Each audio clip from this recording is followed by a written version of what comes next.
math, from English, and intermediate from English. Kevin,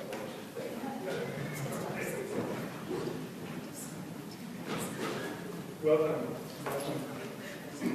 How's your institute been going so far? All right. So this is probably the most exciting topic that you're going to get in the whole thing, which is assessment, peer assessment. Everybody raise your hand, is that right? Most exciting topic. Okay, right. Thanks.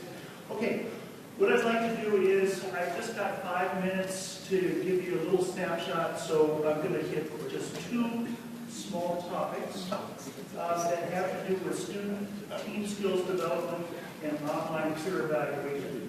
One of the topics I'm going to talk about is just the types of assessment, okay, or types of evaluation.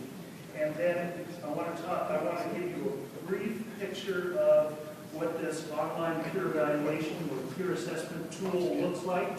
It's free and you can use it if you would like to. You just have to get in contact with me and I'll get you set up. So we have a number of courses here as well as at other universities who are using this we've developed.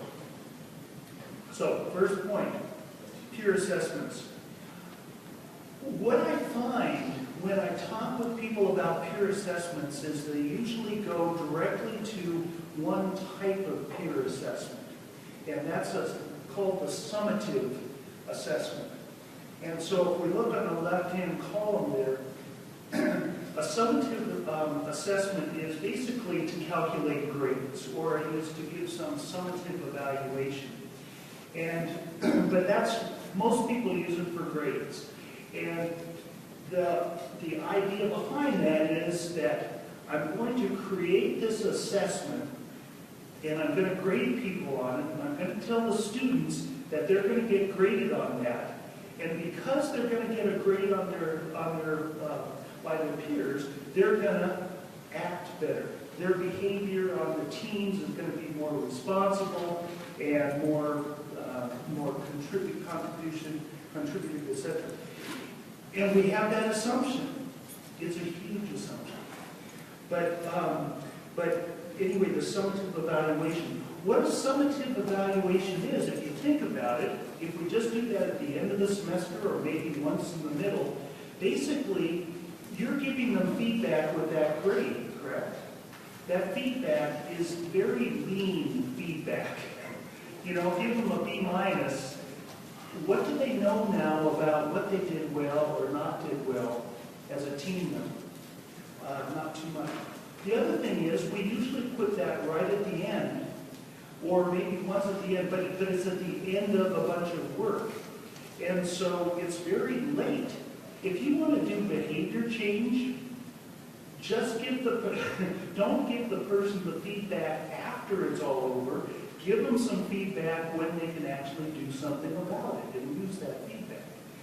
And so the other thing is that some authors have pointed out is that summative feedback at the end of a course can actually encourage the exact opposite type of behaviors you're trying to prevent. Because if they know that they're going to get assessed by their peers at the end of the course, and let's say you've got a good student and a bad student in a team, etc., the good student probably is not going to confront the bad student because that bad student is going to get back at them at the end of the semester. They're not going to have any recourse to that. It can actually create passivity and inaction instead of trying to get people to talk with one another about what they need in order to be an effective group. The other type of assessment that is a formative assessment. And so with a formative assessment, we're trying to improve the team or the individual behaviors. We're hoping that they're going to learn. They're going to learn as a team. They're going to learn as individuals. But formative, so that happens during the process. And in order for that to work, it takes very rich feedback. A grade isn't going to do it because they don't understand what behaviors led to the grade. We need to get the information about what actually allowed them to do that. We need to give that feedback very direct, and we need to make sure it is constructive and objective feedback so that they can use it, they can trust it, and they can work on it. The challenge with formative, though, is that the conditions have to be just right. You have to create the right conditions so that people feel safe about giving the feedback, about hearing and interacting over the feedback, etc. And so the other problem is that it's a lot of hassle. As an instructor, you start getting feedback from students many times.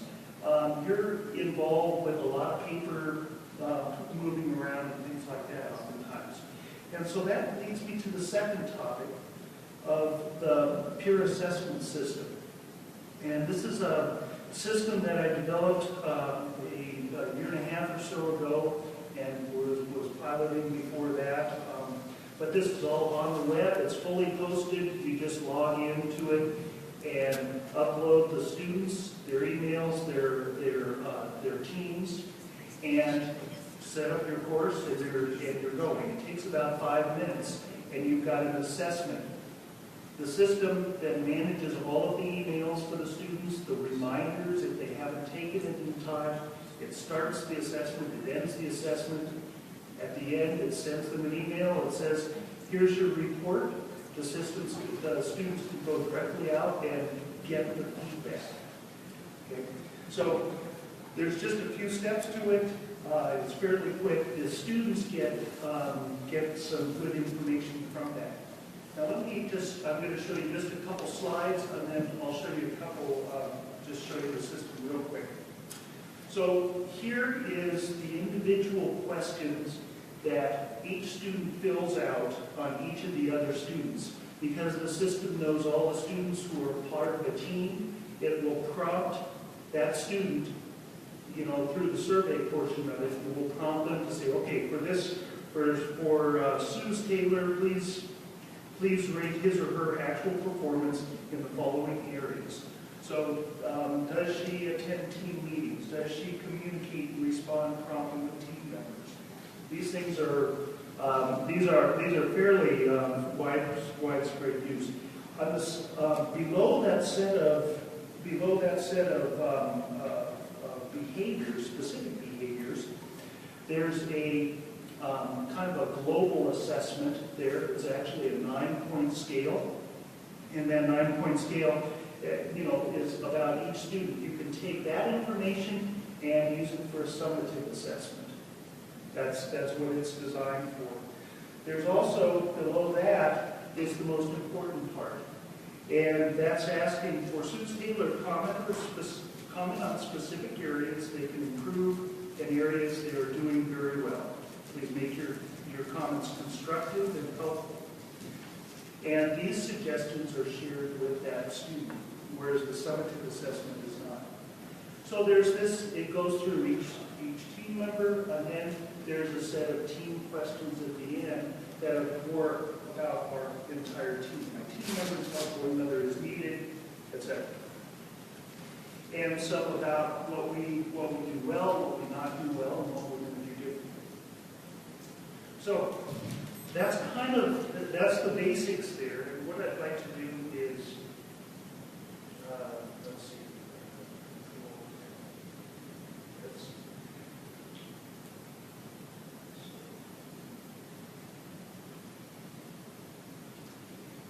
The system itself,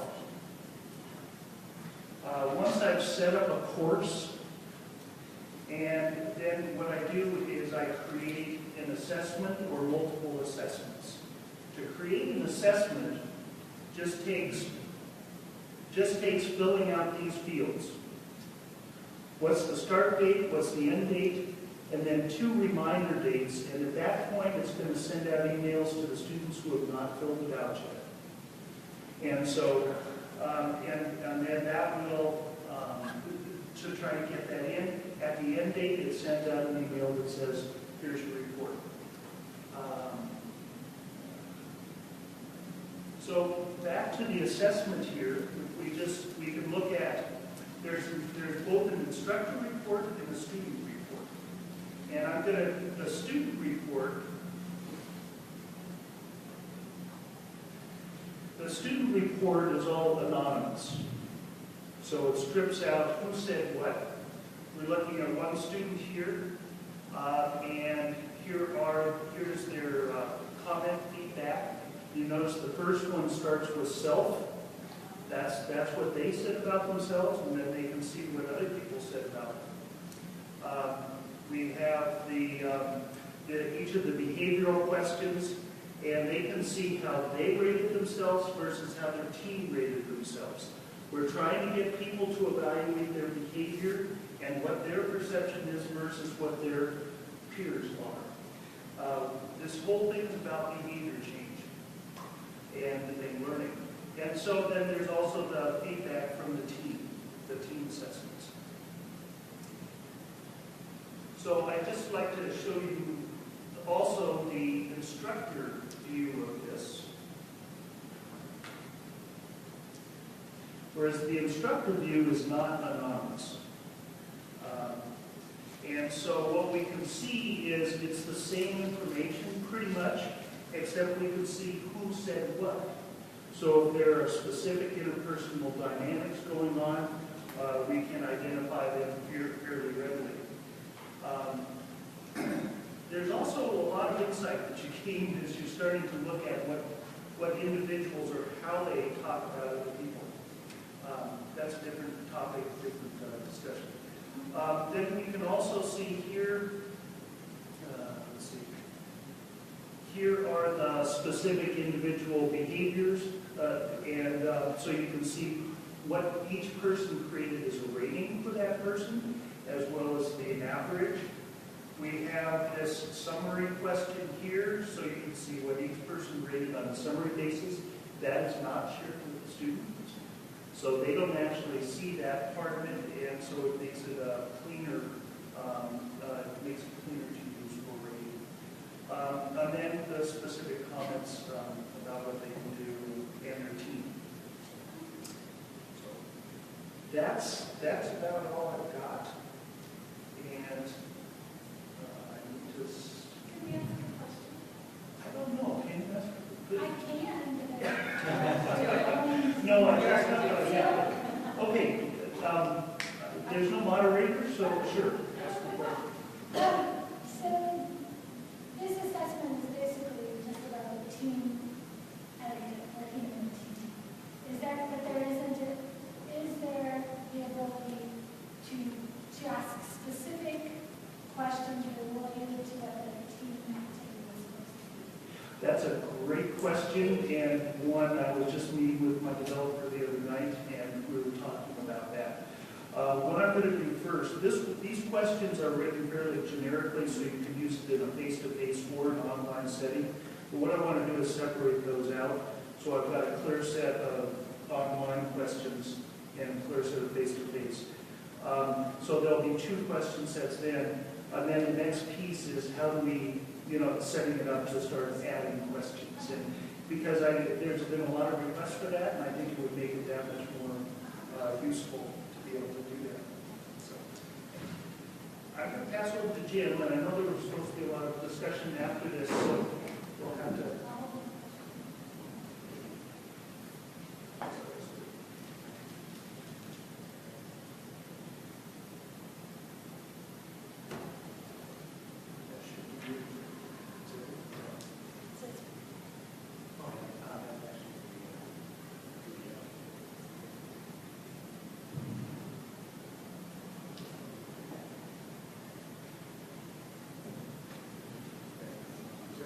Oh, we've got a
I'll leave the there. Back up. Plan B.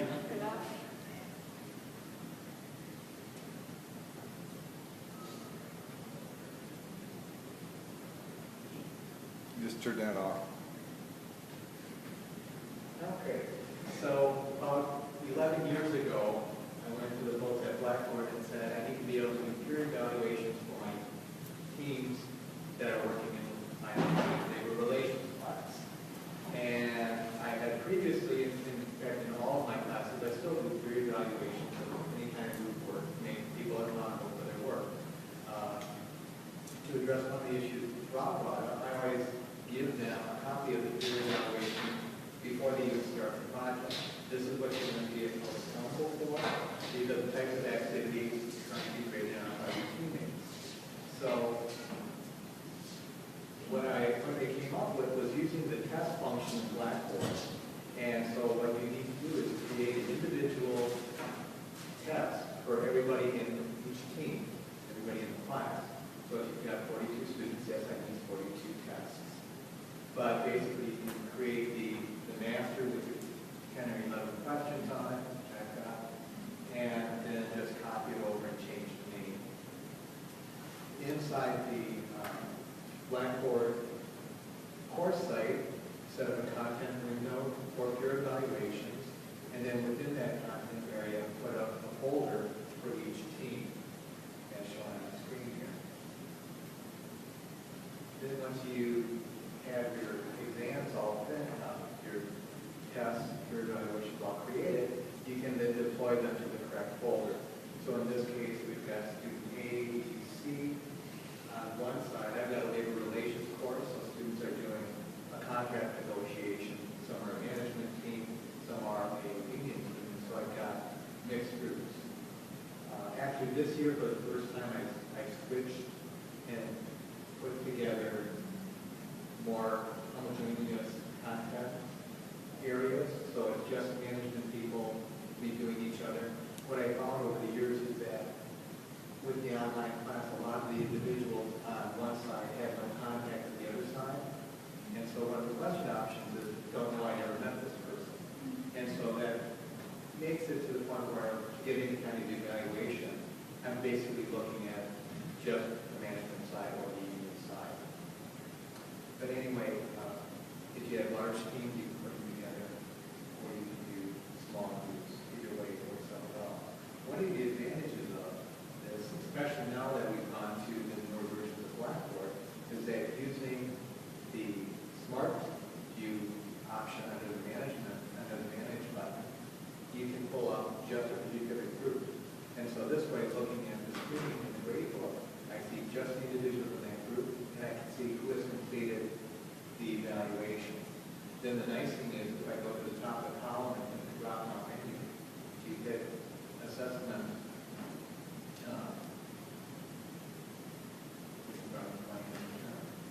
Assessment summary, excuse me. You then get what shows up on the next screen, which is the number of people who gave a person a certain evaluation. So you can go through the individual questions, find out what they did on each portion of the group. So to address your question from earlier, these questions address specifically, did they help with putting together the research for their bargaining plan? Did they take active participation during the negotiation? Did they help with the work after negotiations were completed? And finally, the last two sections that I pay the most attention to are the overall grade that they give each other. And you'll notice the terminology that I'm using there. That is dead weight, and I do that on purpose because students understand that. You know, this person, and they tell me that. Probably the most important thing is the section on comments. And they are very honest. This is confidential. It only comes to me, and they're told that ahead of time. People are very willing to say, you know, so-and-so had a lot of problems, but he or she still contributed, or so-and-so had a lot of individual problems and just kind of failed. So-and-so really only wanted a C grade, they just needed to pass, so they didn't do much. The truth comes out. One of the other options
individual test for each student, Yes. and then within that individual test, you have to list their group members, or do they do that? No, that's back in the folder. When the folder opens up, oh, that was the thing I forgot to mention. When you set up the content area, and then use adaptive release for each of the folders, so only those people in that group will show up. So if someone's in group 1, they will only see group 1, and when they click on group 1, they will get the members in that group 1. And so I would take 4 of those tests for the other members of my group. Yes. Oh, So they complete each one individually. Right, so that's why they're all listed separately. And they aren't graded, it doesn't show up in the grade book for the students. They do see a list of the names, but that's all. When they look in their grade book. There's other questions somewhere. No? Okay.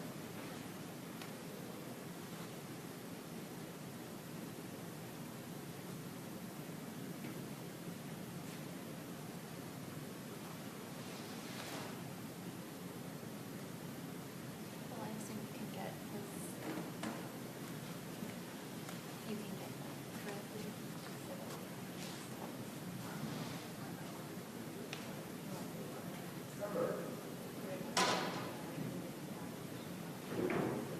Yeah, the PowerPoint's not going to somebody.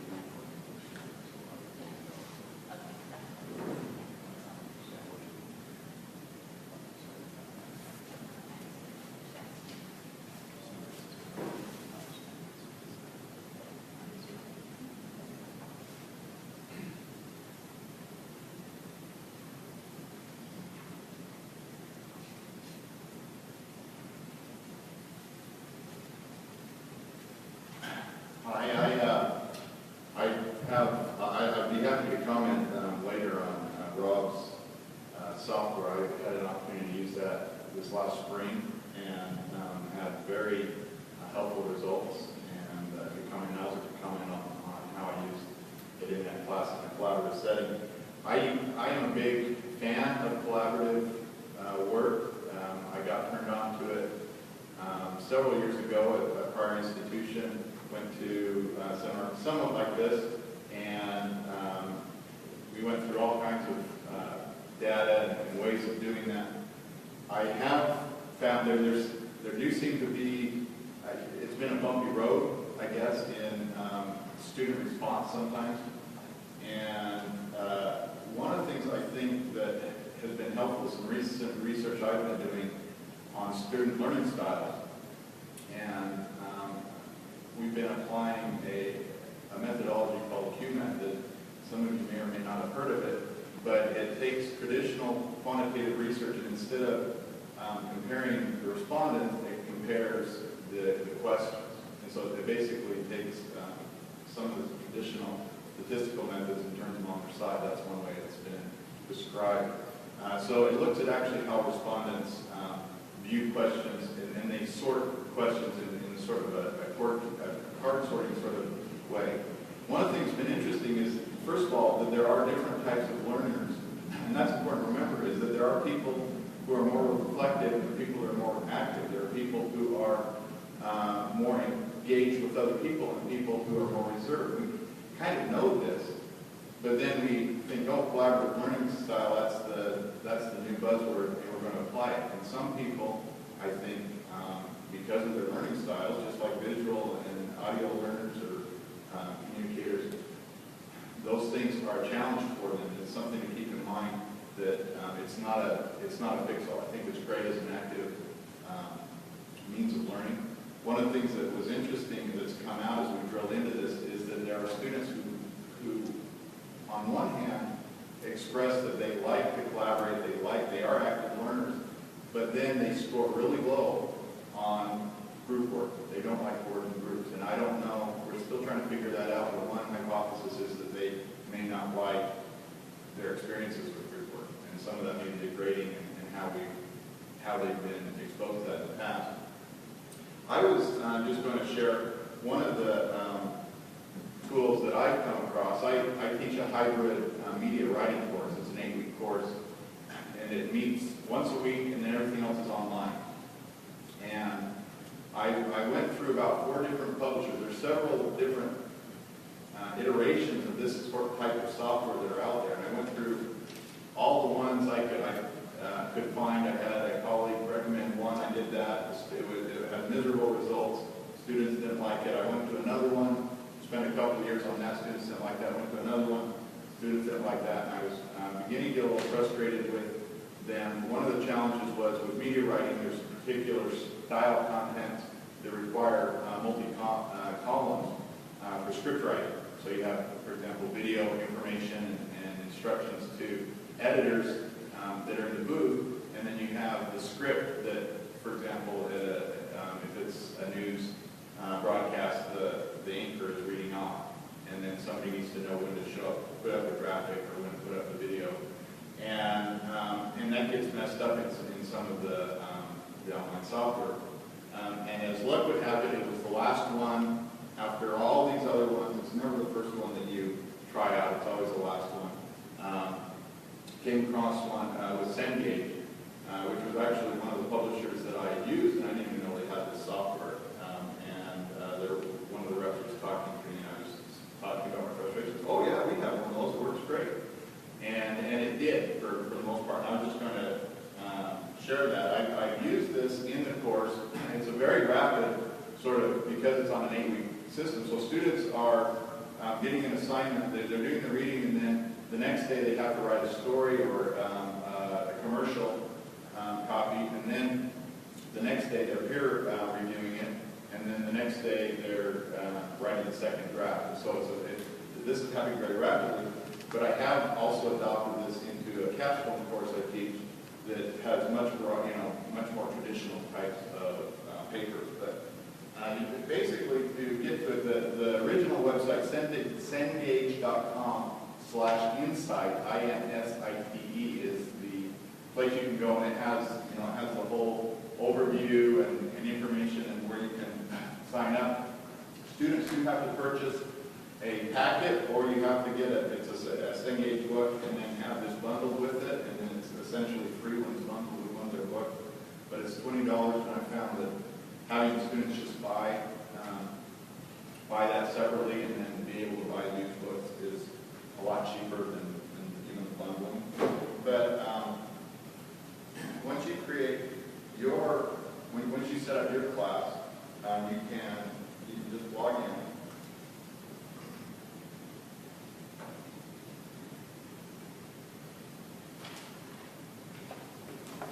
And I'm just going to show you really quickly some of the things that it provides. It'll let me develop my email address.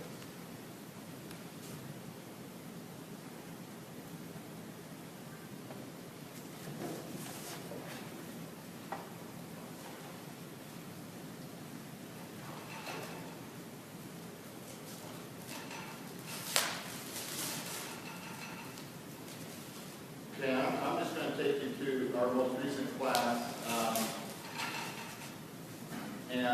This was a recent assignment the students get. You're able to create, add an assignment. When you add an assignment, you can choose a paper assignment, and basically take you through the steps of that. A peer mark assignment is a peer assessment, and it asks you what paper assignment you want to attach it to. So it just attaches to that, and then you can do a revision assignment. Again, it'll ask you what paper assignment do you want to attach it. So it attaches to that. So again, just going back to these assignments, here's a paper assignment, here's a peer mark assignment, and then here's a revision, and you can create the due dates for each of those that you want.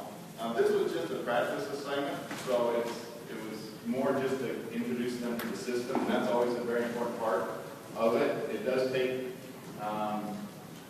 just a couple parts of class periods to just go through it. Preferably if they have access and they're already signed up so they can walk through it. So these are not assignments that have any grades or weights, so I don't feel terrible showing them to an audience. This was, again, purely for practice, but I just want to show you some of the tools. Now, when you get this, you have the option of looking at regionality, This was such an original sort of assignment that it didn't have any comparison, but I've had a lot of times what it'll do is this is linked to turn it in, and it will pull up amazingly, even just phrases, short phrases, an amazing amount of information that is, whether or not it's been copied. And I have unfortunately run into one where the whole page turned red, and it was, I run into that couple times. But it is helpful to identify. The first time I did it was a student, and I pointed out and I gave the benefit of the doubt, the revision paper that turned up equally problematic, and then I had to deal with it much more forcefully, but it was useful. And it is, sometimes I've been able to catch that on my own, and a lot of times it's really easy to just go in and put in a phrase from the paper you're suspicious about into Google, and it comes up, and I've done that. But this does it without having to, guess and do that with a lot of papers. The main part is the grades, and what you have access to. This is really, I think, the most helpful part. First of all, with Cengage, the other software, you'd have to type it in kind of like a Google Doc, and the student would have to type the paper into, or cut and paste the paper into their editor. And so it was really restricted. They had to type online. It was a big paper. It becomes problematic. This, they do a Word paper in Word, and then they upload it. It maintains the formatting. It maintains everything else. And then basically you override on it. And you can put different things. So it has different categories, composition, and it has, awkward sentence, for example. Just drag it over and say, this is an awkward sentence. The great thing about it is the differing degrees it has explanations, and sometimes it even has links to some of the handbooks that Cengage has. You can add additional comments. You can also add your own comments.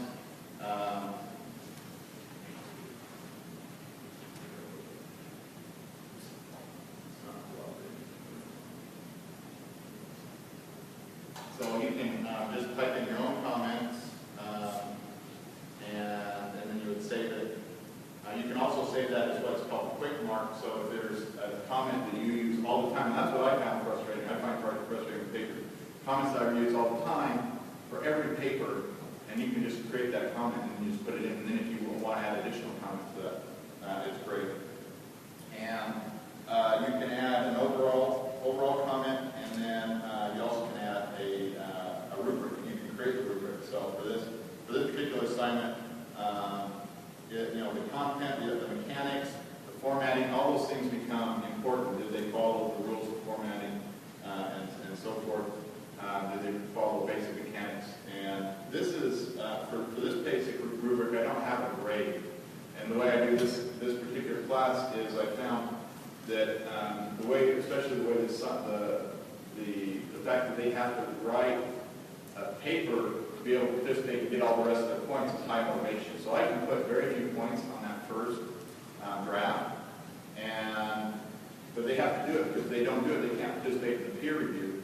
When they do the peer review, this is what you get feedback from them. You can see their peer review, and this was a student that was assigned to them. Again, this was just a practice, so they were just they can write their own comments, and you can also create questions that they have to fill out for that peer review. I assigned more points to that peer review. Again, I found the students were skipping that part. They would do the paper.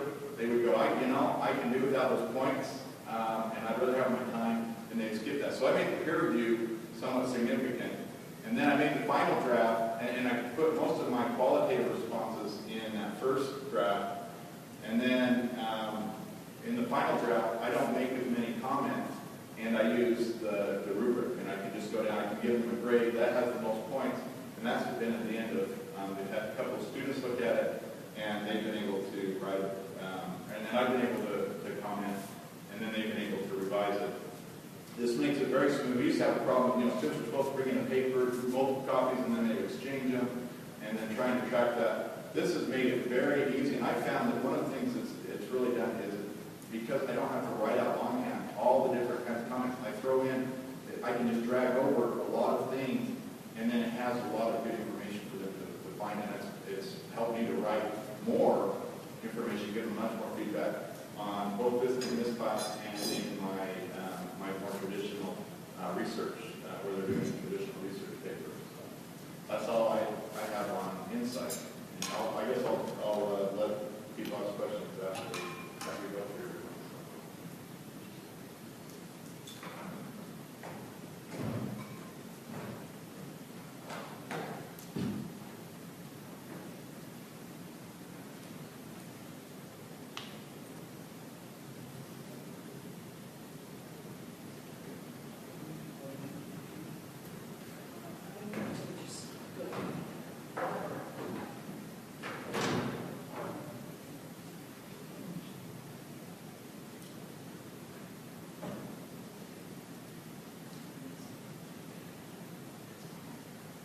Okay, so my name is Karen Ely, and I'm in the English department, and I've been teaching writing for many years.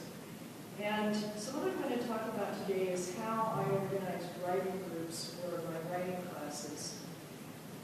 As a case study setup, the big problem is how to find enough time to give students enough response and do it in a timely way while the drafts are still in progress. And what I've come to over the years is that I use student writing groups and I make it a really integral part of the class. So that my first principle is it's from fiction writing. Show, don't tell, demonstrate. And I found a great video, but unfortunately it's really old, 1989, which is called Student Writing Groups Demonstrating the Process. And I often show this. I would really like to find a more recent one or an updated one. And I spent some time last night trying to find something on YouTube. I found one, but it wasn't nearly as good. The department really needs to make one. But in any event, in this video, a group of students, there's 4 students, they're sitting in a group, and there's a fishbowl demonstration. Other students are observing. And the young woman reads her paper. Once the respondents in the group just listen and then they write their initial impression quickly. Then she rereads it and they write continuously. Then each person in the group gives her feedback. At the end of the video, the people who are observing ask questions about the process, such as, how does it feel to have people critique your baby? It's a big problem of, this is my writing, how do you respond to it constructively? Why are you doing this? What do you hope to gain? What might I hope to get out of a process like this? So it really answers the type of questions that students might have and sets the tone. And then in other classes, or likely in that class, I also demonstrate this myself. And so I'll set up a similar fishbowl group, hand out my own drafts, have students as respondents, or maybe interns as respondents, and have this class observe and ask questions, and in the beginning class we'll continue this process. So part of what I'm trying to teach them is how a writing group works. Another thing that I do along this line is to bring in my own work, the types of anonymous reviews I've received. I've worked as a reviewer, how valuable reviews are, how at this point in my life, if anybody takes the time to actually read my work and seriously think about it, I don't care what they say. I'm just grateful. It helps me because I know my work will get better. So this is part of it, show, don't tell, and demonstrate. Then the second thing is that you have to make response and learning a key component of the class. And so I often make it 25% of the grade. This would be class participation, writing groups, related work habits. The work habits of a writer. So it would be coming to the groups on time, being prepared, all of these things. And let's see. I don't know how much you can see over there. Can you see the whole handout? Just think what's going on.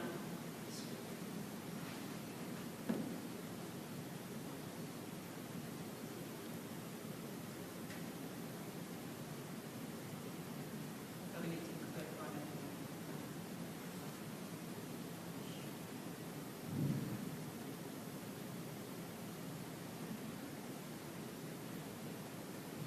The other thing I do do is that I spend a lot of time organizing and setting up the groups. It's a really important part of my class. And so this is a hybrid class, and we meet in groups in lieu of part of the class.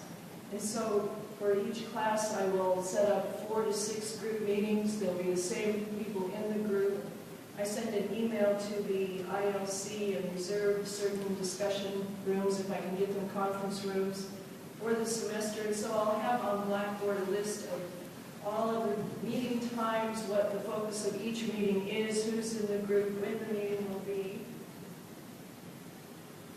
So there's an example of a group, and then the group actually set up this chart which shows who's the leader, what writer leads who, which then brings me to the next portion of this, is that some of the logistics students will send a draft 48 hours in advance. They can use Blackboard for this as an attachment to me and to the group members. We all read it twice, and for each student, there's one person who acts as the leader. So A leads B, B leads C, C leads D, D leads A. When we meet, we start out with the first leader. They give the more detailed response, and then the other people chime in. And I have read these, and usually I can read 3 or 4 papers in an hour right before the group meeting. I'll make notes. I don't give them to the class or to the group. I just listen to the group meeting, and I will tell them if I agree or disagree. If they want to hear more, they can come and talk to me on my office hours. These are all ways that I'm trying to save time and get them some feedback. Then we go to the second person, the third person, and the fourth person, and that's how the writing groups move out. I do have prompts that I have in my course site, and I'll be sharing some of those more in the later session. And the benefits, the students get response in a quick way, it avoids instructor burnout, and it's a form of active student learning and engagement. So,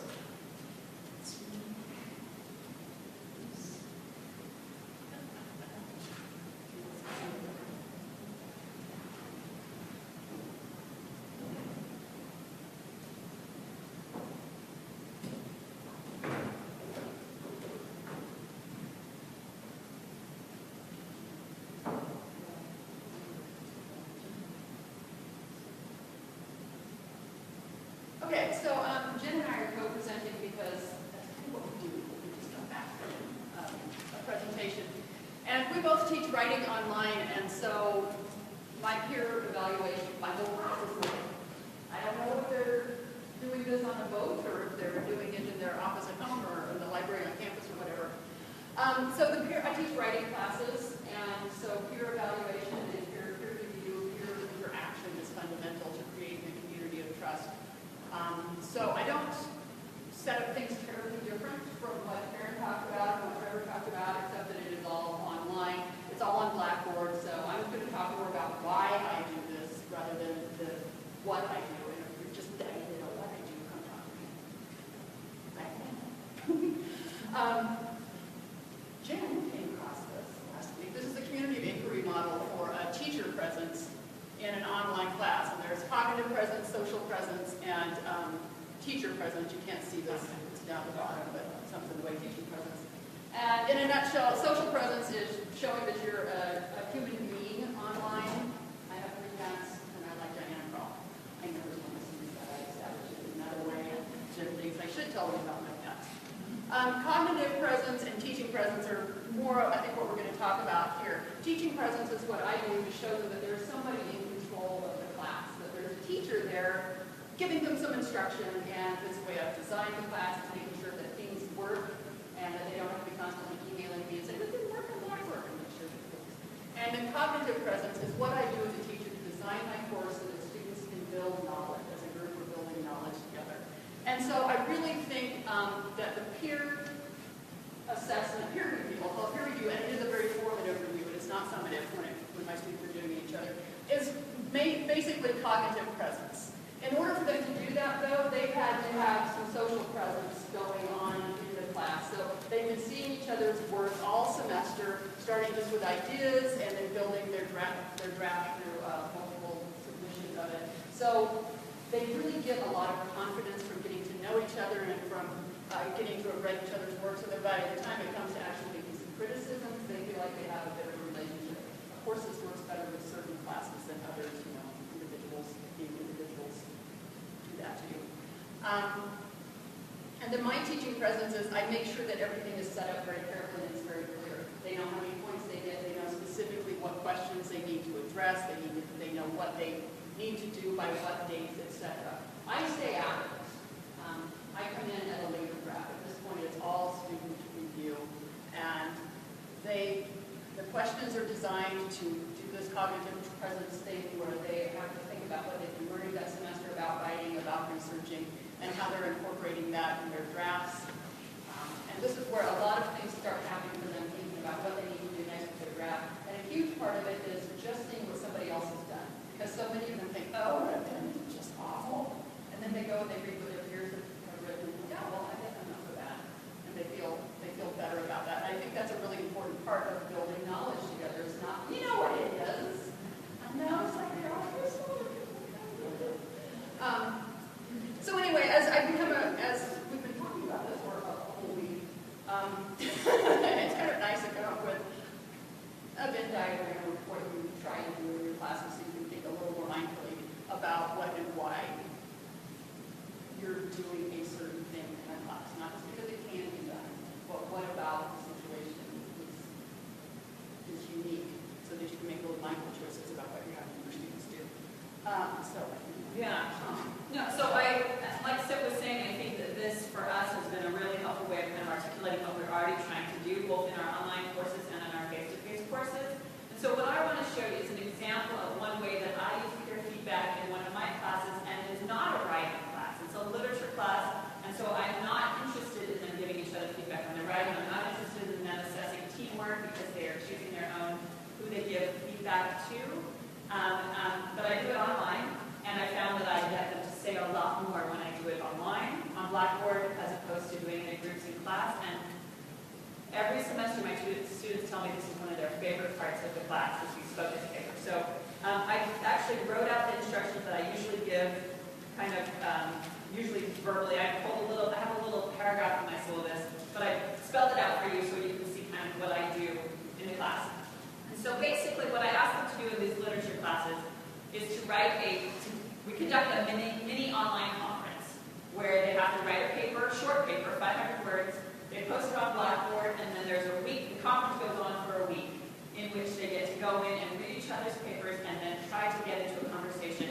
And so I model this conceptually for myself on what happens at a regular conference that we go to, when somebody presents a paper, and then there's that Q&A time where people come out and talk to you and give you feedback, after ideas, and say, you might want to read this, or have you thought about this? I see your idea breaking down at this point. And so that's what I ask them to do. So these are just the steps that I have them write a short paper. I give them a minimum word count, but not a maximum word count. Most of them stay pretty close to that minimum, although some of them write really long papers, which is fine. And then so they have a due date in the syllabus when that needs to be posted on Blackboard, and then they have a due date a week later for when those responses are due. And I give them pretty strict guidelines about, well, orally usually in class, but I've written them out here, that their responses have to be substantive, that they have to, and I cite quite a lot of points. So the papers are worth 50 points out of 1,000, and the responses are worth 25 points out of 1,000. So I used to give less points, but I found, and I think somebody talked about this too, giving more points to those responses makes them get a lot meatier, and they tend to be. And so then I give them that whole week, and I remind them throughout the week that they need to do those responses, and I do it many times, well, 4 or 5 times throughout the semester, that they know that they're going to be having these focus papers and the focus paper conversations going on. And it's interesting because I do this in face-to-face classes, and even though they're sitting next to each other, they have conversations with themselves, with each other online that they don't have, and I get to watch that, and that's one of the things I love about doing peer feedback or peer assessment online, as opposed to doing these classes, that I get to see what's going on, but I stay out of it. It's not mediated through me, they're not talking to me, and often they will, they have the time to think through their ideas. I do peer feedback in class sometimes, but I try to move as much of it as I can to online because I found people talk more, they have more time to think about what they want to say, and I have a record of what they've talked about, so I can see that cognitive development happening together as a class. So I think we have some time for questions at this point for everybody, and maybe I will facilitate. Yeah, Do you assign students to each other?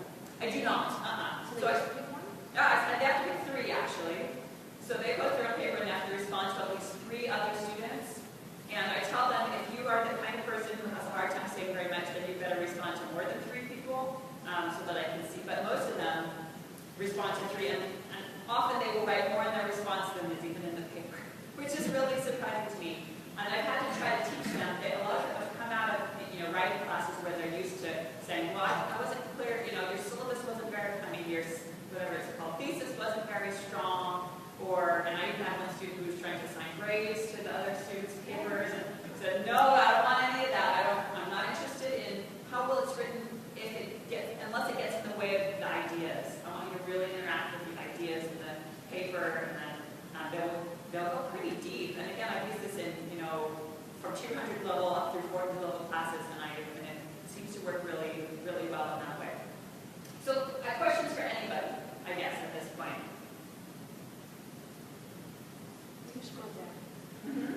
So this is on the schedule page, by the way. And again, I just wrote out the stuff that I usually say. Oh, so I do give feedback to them on the papers after they are done giving each other feedback. But I give my feedback in the grade book on Blackboard, and they do all this in the discussion board. And so I ask them to choose people that don't have very many responses. So I said, if you get into the discussion of the conference early, great, you can respond to whoever you want, but I want to make sure that everybody has some responses. So take a look, and I think many of you do the same thing, right? You say, oh, take a look, this person doesn't have any responses, I'm going to respond to them. But I do find that they start searching each other out as the semester goes on, that they say, oh, I know I love to read this person's papers. And it teaches them something about presentation as well, like, again, thinking conference C, that they want to get a good title, because they know I'm going to get more readers. And so when I do this, then I don't call it Focus Paper 1, because nobody's going to read it that way. I do have them paste it directly into Blackboard, because I found that students who just use attachments don't get as many readers. And so I'm really presenting this in a marketing kind of sense that, whether or not people can open your attachment, people don't want to do that one more click, but it takes to have to open it. So that, they're thinking about packaging their ideas. And then again, I love it that it's not me, assessing the value of their ideas as their classmates. And often that will help me read their papers in a new way, because the way that their classmates read it, I think, oh, that's interesting that stood out to them as something valuable. And so it influences me to be able to read their papers in a more rich way, and hopefully to read their own. And they have the option for my class to take one of these papers and turn it into a final paper at the end of the semester. So there is something that peer assessment is leading them. And often they will do that. They'll say, oh, I got a lot of good feedback. I'd love to incorporate that into a longer paper. And so that becomes eventually that term paper if they choose to do that at the end. So yeah, when you say that you give them feedback in the grade book on Blackboard, does that mean that you don't take their paper I do not. on any of the papers or just this one? On any of them. And I say if they want me to, that they can come into my office, and I'd be happy to do that. And actually, I've done that on almost every assignment in my class, that I give them feedback in the discussion, in the grade book, and I say, I would love to go over your exam question by question with you during my office hours. And some of them will come and do that, and some of them won't. And I'm just trying to, again, put more burden on them. And I have the tendency to mark papers up like crazy. And so what this helps me to do is to be more focused in that. And again, I find that by keeping my hands out of this a little bit, they give each other, they say the things that I would have said. And more often, and sometimes they can say it in a way that's not quite as, they're not mean to each other, but they're really straightforward about saying, I completely got lost with your third point. I'll see how it relates, or what about this line of the text that doesn't seem to come in? And so they get to do all that work. So by the time they're done with it, often I don't have to do nearly as much. Other thoughts or questions about peer assessment? Yeah. I'm a little confused at first. I was thinking that there was a conference of some type going on in class, but is this all online? All online. There's no It is an online conference, and we don't talk about the papers at all in class except for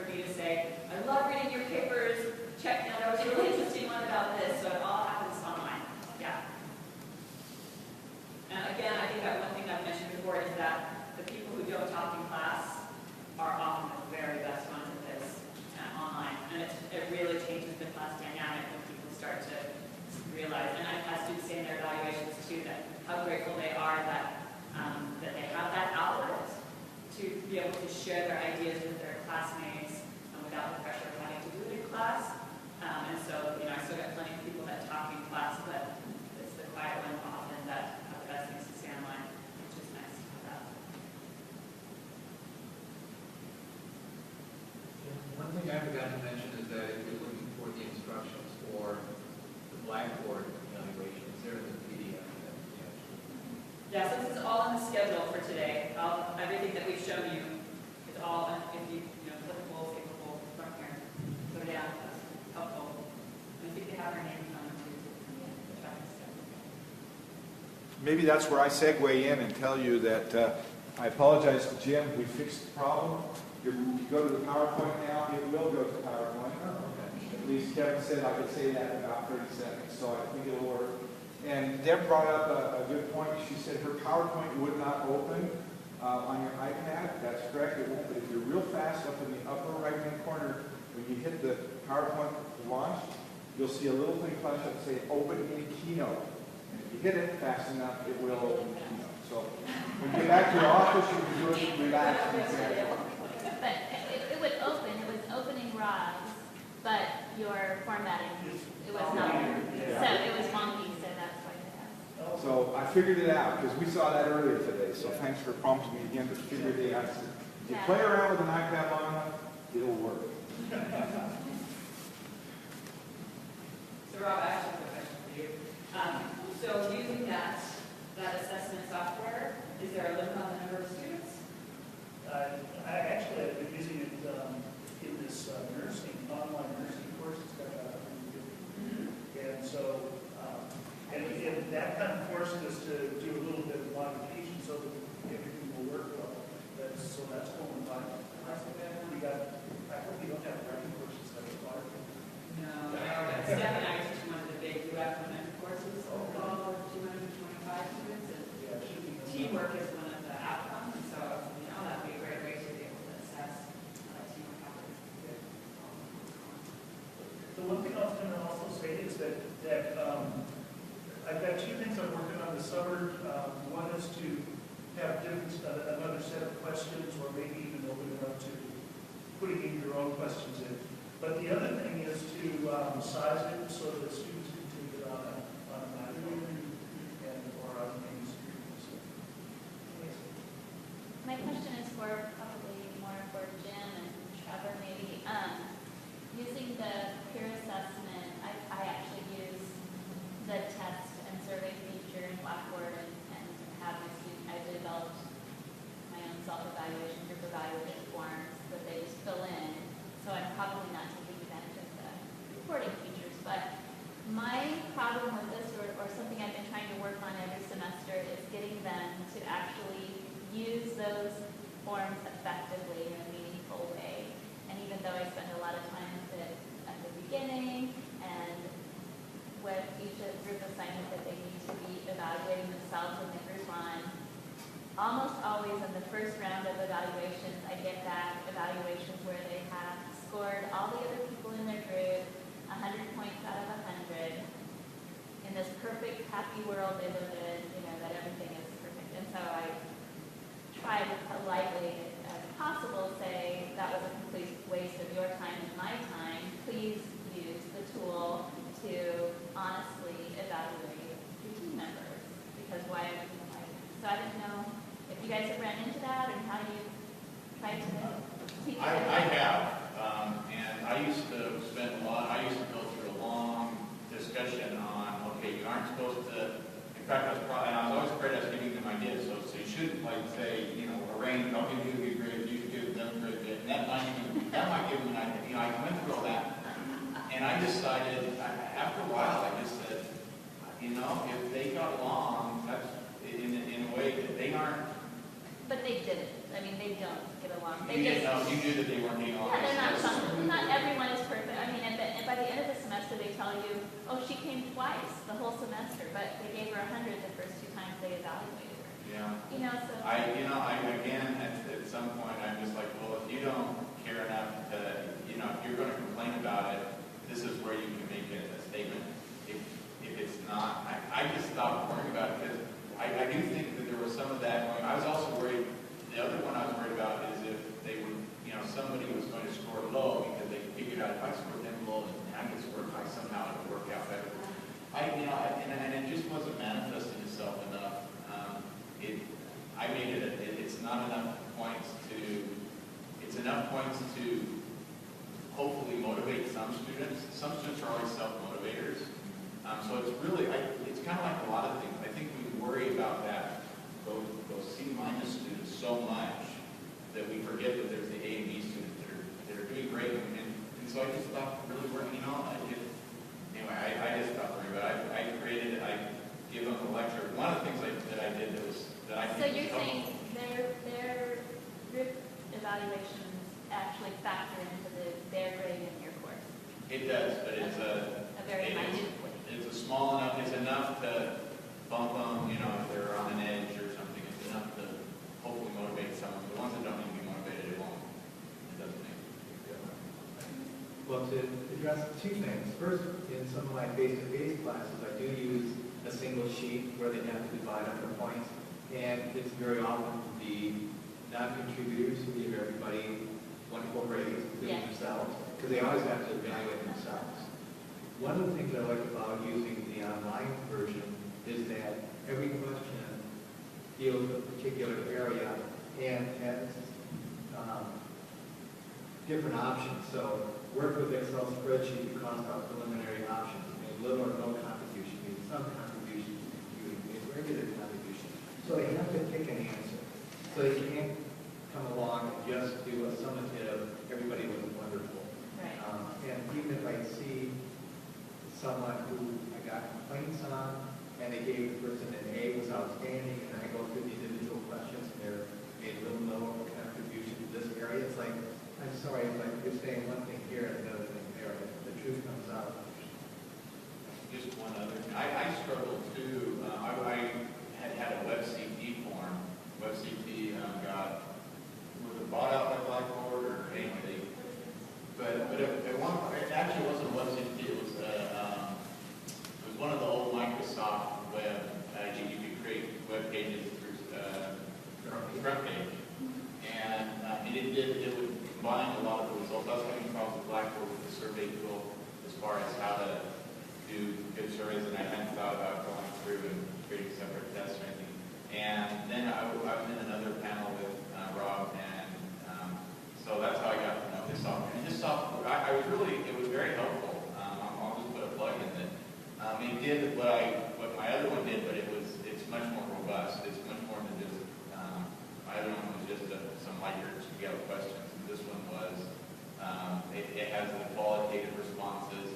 And there were some great, there was a lot better responses than, like what we're saying, and where they just go because they had to write some things And they're out. going to get the feedback. They get to see the feedback. And you get to see some things they don't get to see, and then their peers see some things too. And so it was nice. One kind of interesting phenomenon, I'm starting to develop, I want people to use it because I've developed a database that is just incredible for research. But, so one thing I've started to notice is that if you do multiple assessments, usually the first one is much higher. And then the second one, they start getting more critical. So if you only do one, you're probably going to get just that kind of green, whatever, but it's when they start seeing it. Yeah, that's what happens. They do 3 total over the semester, and that's definitely what happens. By the end, everything's on the table. You know what really happened.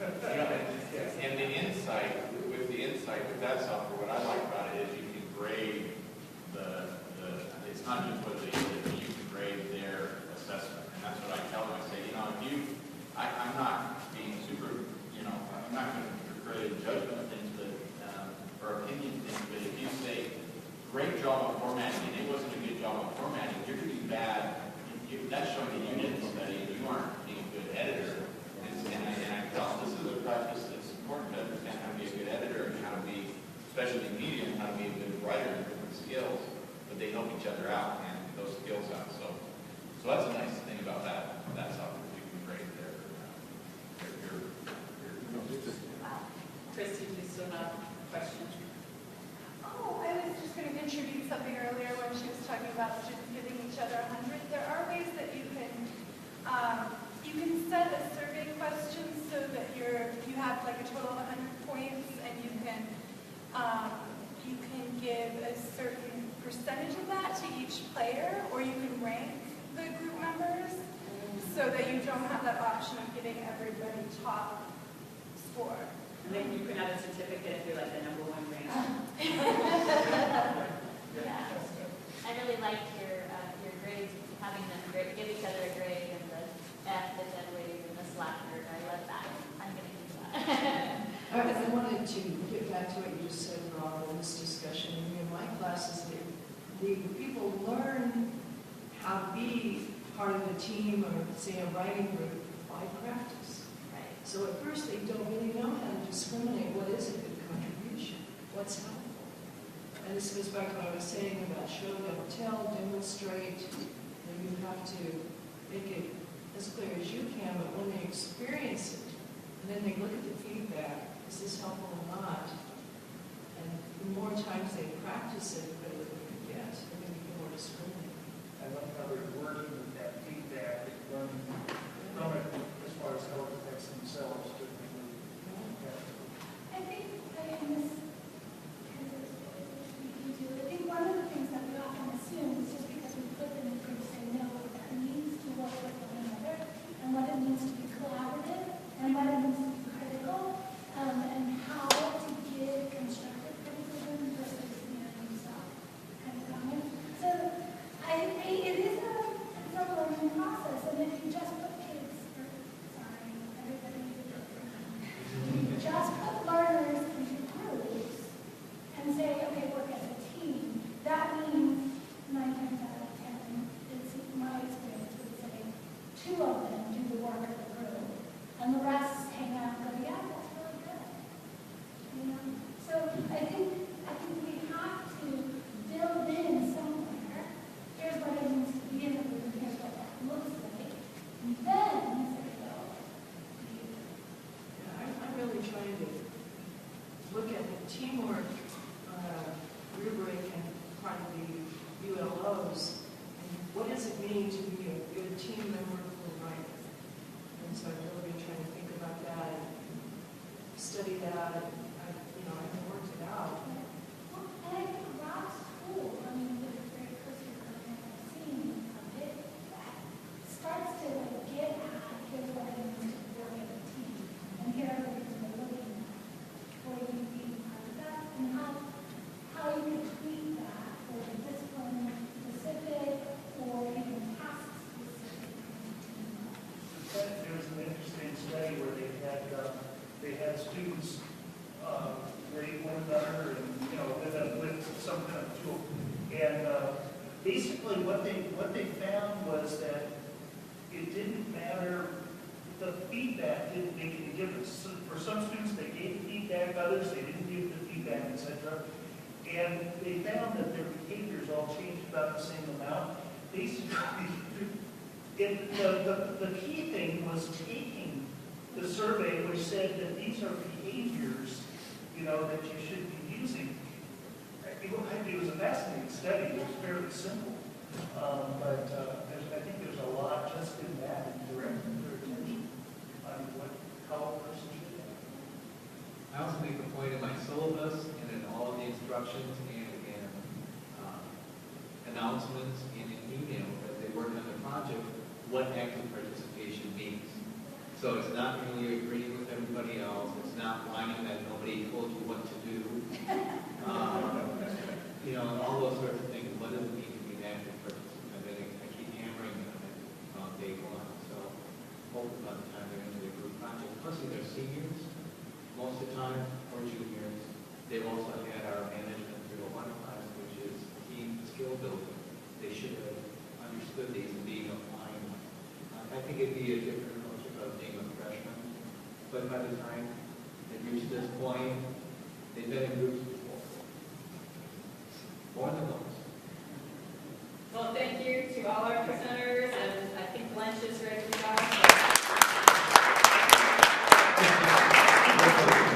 Since this is on evaluation, don't forget to give us your feedback on this session so we know what to do next year. Thank you.